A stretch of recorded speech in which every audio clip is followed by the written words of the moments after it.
Alright, welcome back to Pinball Help. Mike here. So I have the relay rebuilt, the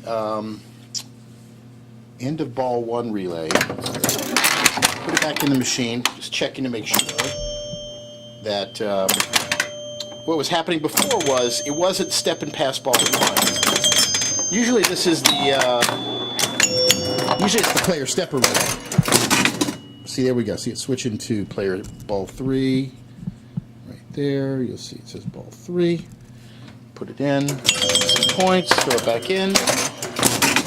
There it is, ball 4, great.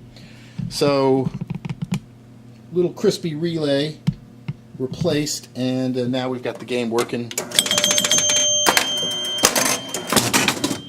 Always nice to see that. I love this game, Card Whiz. Really, really fun.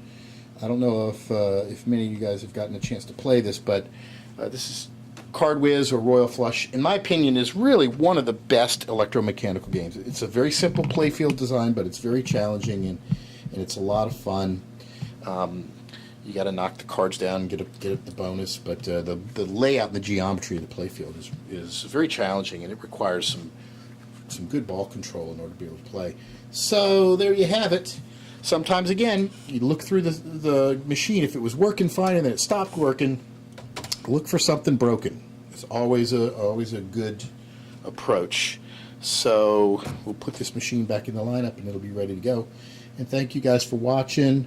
I hope these little videos are helpful. For more, visit pinballhelp.com. Thanks.